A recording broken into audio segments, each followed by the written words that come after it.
Okay, so hey everyone, and welcome back to another episode of Default Global. This is where we connect with global first entrepreneurs and remote work experts from all around the world to share their experiences. Our guest today is Craig Span, founder and CEO at GlobeTopper. Craig, thanks for joining us today. Happy to be here. Absolutely. Craig, it is fascinating to hear about your journey at GlobeTopper. And with that, maybe you can start with a brief intro. Can you tell us a bit about yourself and maybe the company that you are currently working on? Sure. I started GlobeTopper in 2015. I'd been a long time in the telecommunications space, and got a lot of chance to work in kind of developing markets and working with on and underbanked folks. GlobeTopper kind of started as a prepaid mobile top-up company. It was geared towards kind of cross-border um, sending of mobile top-ups. Um, we were able to kind of get some traction, go into some markets, and kind of utilizing some sales channels that we had worked with before. Um, and we were able to kind of get something up, but it was very difficult to get that traction. Very difficult to kind of um, be able to kind of put enough volume together. It's a very volume dependent, low margin business. And so, a couple of years of that. And then at some point we realized that, we kind of had to pivot. And so we've moved into digital gift cards, kind of the same platform, and, had to pivot according to kind of what the market was, kind of showing that was possible. In 2018, 2019, we moved almost primarily digital gift cards B2B, and kind of got our foundational customer to some extent, and kind of moved from there. And obviously COVID happened, and everybody kind of had to move to that digital economy, whether they were ready for it or not, both brands and consumers. And so we really kind of found our footing, during that time. And it has been kind of ever since that we've seen this growth, we've seen this kind of adoption of this global marketplace. I mean, we have people buying kind of European and U.S. gift cards from everywhere, from all around the world, and it's clear that there's this a global marketplace. And kind of can't look at this as very regional. If you're in Italy, the expectation is that you're selling only Italian gift cards. It's not the case. It really is. There's a demand for global products, which I think kind of fits into what we're doing. So our whole kind of philosophy is based on this, the idea of globalization, and kind of the location, being location agnostic, and that applies to both our business and to our team. Perfect. And like you mentioned, GlobeTopper is known for its prepaid B2B gift cards, right?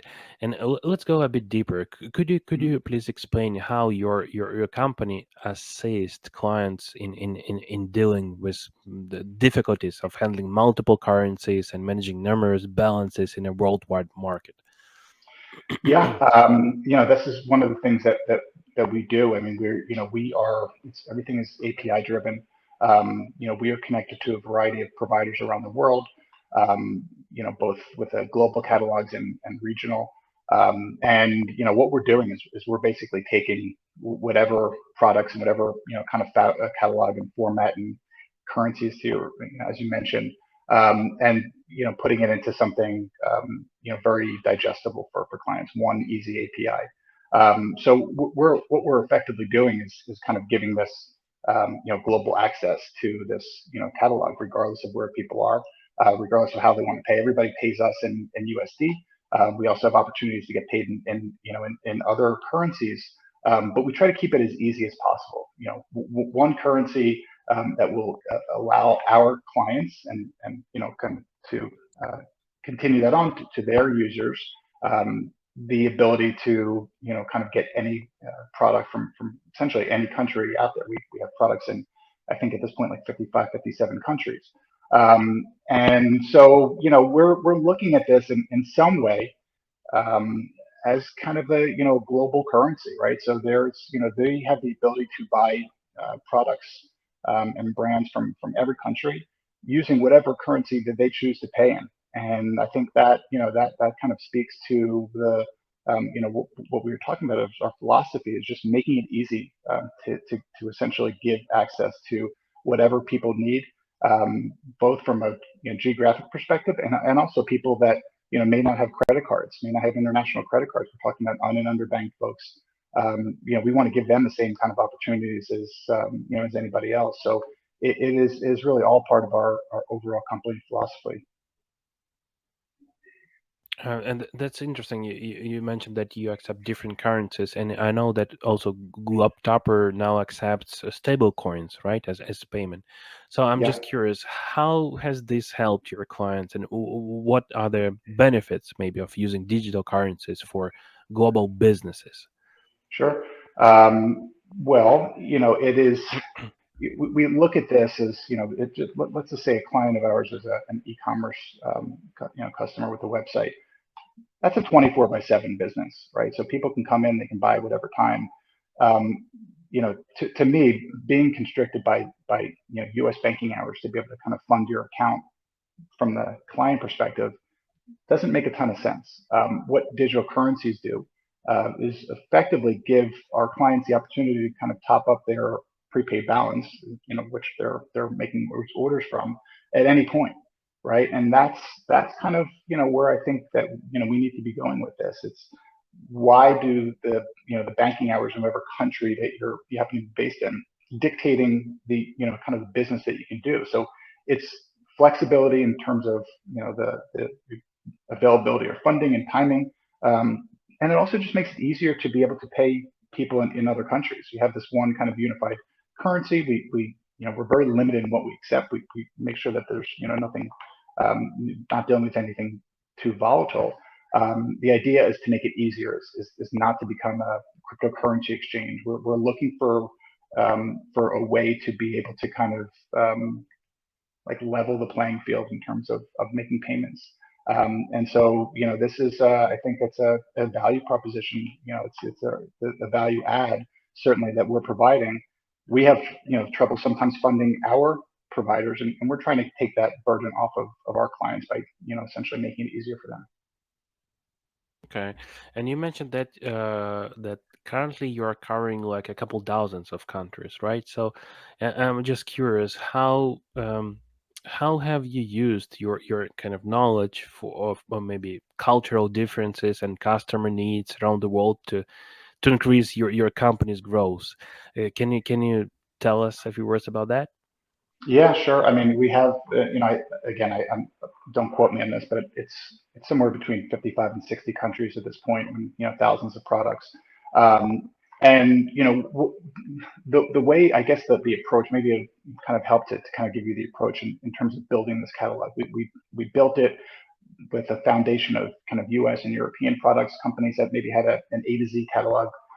And recently, what we've been looking to do is to kind of look at more regional providers that understand their markets. And so let's say Southeast Asia, instead of just kind of adding products or adding a country to our catalog, we want to be able to kind of deal with people in the region that can give us which are the kind of the most popular products, what are the brands that people are interested in, and give us some kind of local knowledge. And so that's really what we've been looking for is to kind of get the very specific knowledge of either their vertical, whether it's gaming or something like that, or their region and the country that they're working in, or group of countries that they're working in, so that we really understand what we should be focusing on.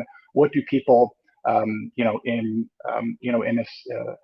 Estonia or in Romania, what are they really looking for? And obviously, that's not something that we can do. So the more local presence that we can find and kind of talk to people, who are actually in those markets, that helps us to be able to kind of communicate that better to our clients. And in addition to working with these regional providers, we've looked to really kind of um, get a global perspective from our own internal staff as well, right? So we have you know some people that are based here in the states, in the UK, in India, in a GCC market, and so we're trying to get that global perspective from our you know from our employees and contractors as well, to be able to kind of tell us what they know about their particular uh, piece of the world, let's say.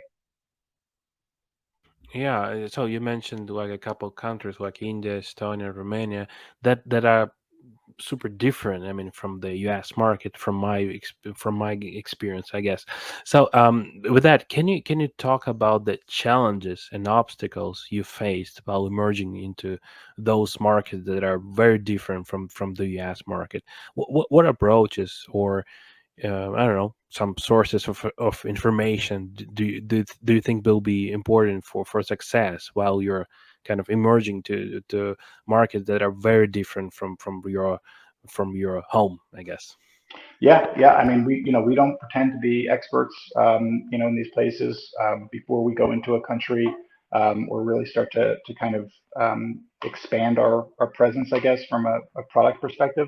We try to get as much information as we can, as I, kind of alluded to, talking to local people that, have worked in that area, done business in that region, because as you said, like every country is different, and that applies obviously to not just the difference between the U.S. and Romania, but between Eastern European countries, even if they're bordering, like they have different needs, they have different the kind of the demographics, the shopping behaviors. How much are these people spending? Are they buying kind of $5 and $10 gaming cards, or are they looking more for the kind of the higher end, luxury items where they're buying, $500 cards? And that is very region specific. There's no doubt about it. And so, the more that we can kind of, lean on them, we don't go into any market assuming that we know how to work there. If it's a new market, we assume that we know nothing, and we go and we ask a lot of questions before we kind of, start to represent that we have products or brands in this particular country. We try to kind of get our feet wet as much as possible. And beyond that, we also have issues with with currencies and exchange rates. And there's some countries where it's very difficult to operate if there's effectively two different exchange rates. Like there's pulling something up, Argentina, right? So operating within Argentina, there's this local exchange rate, and then you have something for everybody else. And to be able to try to sell in Argentina using this kind of international exchange rate, it's not viable, right? And so those are the kind of things. You can't just walk into a market, expecting that what worked over here is going to work over there, even if they're neighboring countries. So we're I think very cognizant of the differences. We've worked in so many different places, and I've been working kind of in global sales for a long time, enough to know that I don't know, everything. And visiting a country once is helpful, but it's not enough. You really have to be able to talk to people on the ground to understand a region. Yeah, I cannot agree more with you because even internally in my company, I have teams in 10 different locations and even some internal stuff like a simple payroll things, it might be challenging. Like you mentioned, Argentina, that's very tough in terms of like Argentinian market specifically. But okay, so you mentioned that your team at GlobeTopper is mostly remote and with members spread across different states, and even you have guys outside of the US, right? So, do you have any specific criteria for hiring with regard to zones, locations, or specific countries, continents? Do you have any kind of checklist or a criteria for countries that you're hiring from? Well, I can tell you what is not on the list. That is where they're based. I and again, I think I need to just kind of get a little bit deeper on that. I have been hiring based on a skill set, a particular background. It is, to me, working in a remote environment, and I've done this for a long time, so I'm very familiar with having remote teams. Um, if you find the right person, um, especially at this point, I mean, people are used to kind of working remote. They're set up to be able to do it. I was working remote and working with, international teams before it was, as easy to jump on a video call. But still, I believe in, kind of looking at core competencies and like, what does this person do well? What do we need from a skills perspective, from an experience perspective, and not where are they located, right? We'll figure that out. There are companies that do that in terms of payroll and figuring out how these people get paid. Yes, of course, if we want to focus on a particular region, it's nice to, have somebody that's based in that region, in India, in Latin America, whatever the case may be. But if we're looking for somebody to fill a skill set, to fill a particular role in our company, I do not look for, um, people in particular places. I want to make sure that they, obviously have the experience and the know-how to be able to do this. That they offer, something interesting from, from their background and where they've worked, what types of companies they've worked with. And then, certainly, communication is a big part of it. I mean, we need to be able to communicate, but where somebody is sitting on the other end of the computer is immaterial to me. I mean, I tell people when during the interview process, if there's a different time zone, you don't have to be there from 9 to 5 with me, East Coast time, East Coast US. As long as we can kind of have that, kind of a I don't know, some hours during the day of overlap, and then you can kind of do your work at during your time. That's all that I'm really looking for from employees, is to make sure that we have enough hours during the day to be able to have that crossover and have the communication, um, but still kind of respect the fact that they're working different hours. And just it also kind of applies to to pay time off and kind of different things that the rules in the U.S. are very different, especially with paid time off, um, than they are in, say, in the UK and in Europe. And we have to kind of respect that. And I try to give people as much leeway as possible to be able to kind of operate where they are, while still kind of fitting into the team. And and something that I'm sure that you're very familiar with is the culture aspect. I mean, culture is a big part of the kind of I'd say buzzword, but it's generally genuinely important. So how do you build culture with these remote teams? And to me, that is by empowering them to do their jobs and to have some independence, and not necessarily giving them a foosball table in a main room, which is obviously not possible. But how can I make employees in other countries feel like they're part of the team, and not just that comes down to involvement in the day to day, and allowing them to do their job, but knowing that they still feel supported, and their voice is heard. And so that's to me, that's one of the trickier things is to be able to kind of maintain that culture fit when you have people sitting in different countries, and possibly never meeting each other, or to date not meeting each other. So different set of challenges, but certainly one that I have you know kind of jumped in with 2 feet, and this is kind of the way that I will continue to operate. I don't think that I will. It's easy to say now, but ever have an office where everybody is kind of in the same place. I've never operated like that, and I've been very comfortable working like this. And this is the to me, this is the way that that the world is going to continue to work. That's awesome. And on maybe on a more tactical level, right? So how do you do this? Do you work with local recruitment agencies in specific country, or global recruitment agency, or you just use job boards? Can you share some details on that? Well, we've tried the kind of local representatives. For whatever reason, it hasn't been effective. Not to say that it wouldn't be. We just haven't kind of found the right fit, and or maybe it wasn't kind of the right position that we were looking for. Um, we don't have a huge team, so to date, we've worked with just with job boards, and have found people. If we were, kind of expanding a little quicker and we needed more people, I would think that working with an agency, a local agency, would be key. But just I think the nature of our hiring to date hasn't really required it.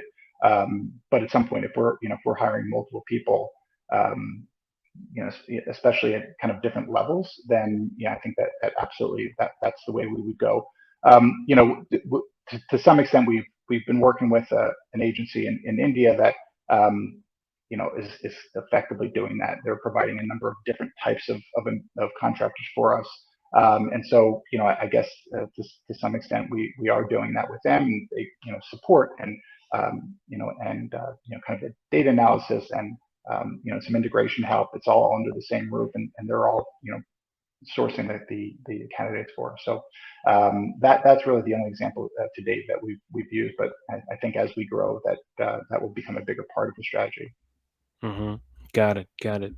And as a global entrepreneur, right? I'm just curious to hear your thoughts on this. In the current economic downturn, where we often hear about layoffs, where investors being kind of cautious, right? How can founders and executives maintain this profitability? I guess in the current environment. Do you think that a global approach, both in terms of hiring, in terms of sales, in terms of maybe even from the fundraising perspective, can help with this? What do you think?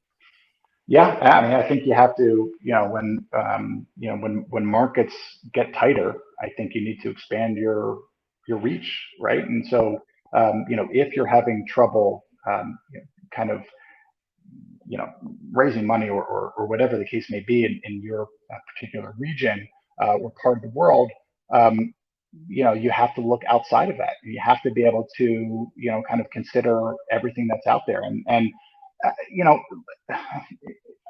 it's kind of a necessary exercise. I mean, this happens, and you have to be able to kind of look at challenges and be able to adapt to them. And to me, adapting has always been widening the net. Like if we're having trouble finding staff in the U.S., then widen the net and look elsewhere, and don't complain that nobody wants to work in the States. So look somewhere where they do. And I always look at these things as opportunities. I hear so often where there's pushback on whatever is going on locally, and there's the time where everybody was quitting and not going back to work, and you know that's fine. That's what's happening near you. Elsewhere, that's not the case, right? So that just will give that just incentivizes me more to look for somebody that does want to do the job, and and can be just as successful in doing that. So I obviously this kind of global downturn, economic downturn is impacted all of us in a lot of ways, but I don't ever look at it as a roadblock.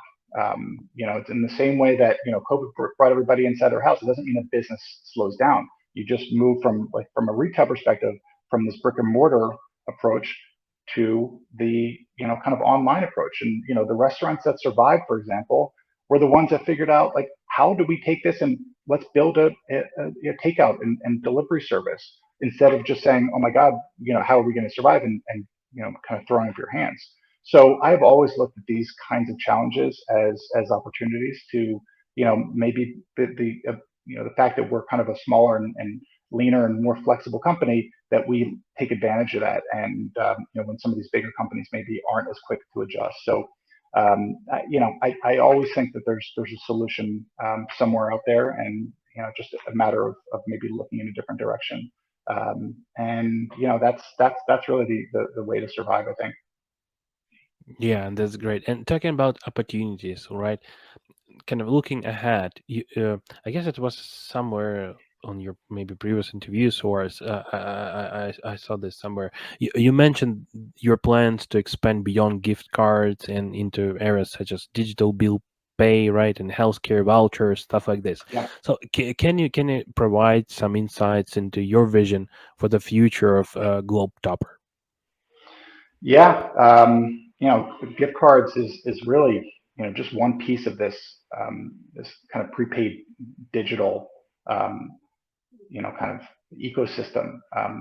Everything can be made into a prepaid voucher and digital prepaid. So you mentioned bill pay, and you mentioned kind of educational or healthcare vouchers. All of these things, at the end of the day, it's just a some way of kind of either doing business or paying for something. Everything is digitized, so why limit it? Gift cards are just one way of kind of a value transfer, right? It's almost immaterial what you're using the value for. If you have the ability to digitize something, whether it be a gift card to a supermarket or a voucher for education, that say somebody is an expat in a different country and wants to send back money to their family, don't want to just send back cash, so they can send back money to for their education or for their bills for their electric bill and be able to pay that digitally.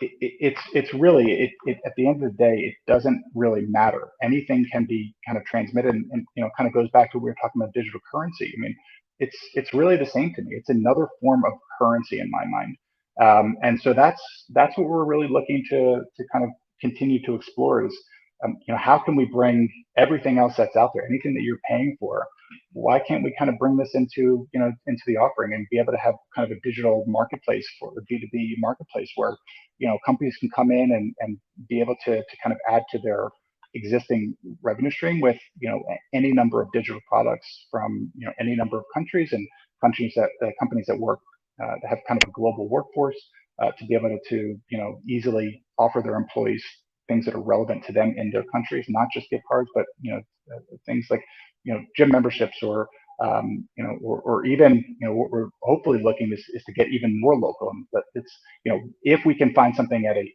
kind of a chain store, you can get a gift card there. Why can't we figure out a way to kind of allow these people to go down to their local market on their street, um, using a gift card that says somebody sent them? They should have the same opportunities as these small markets and shops should have the same opportunities to digitize their kind of effectively their gift cards or their currency, as these big box stores. So it's the opportunities are endless, and kind of everything is moving this way, and we just want to be kind of at the center of that. That's awesome. Okay, I guess we're good. So thanks Greg for sharing your insights on global expansion, on specifics of international business, on the future of currency, right? So we wish you and GlobeTopper all the best in your journey. Thanks a lot. Thanks for your time. We appreciate it very much. Yeah, thanks for having me. Good to talk to you. Absolutely.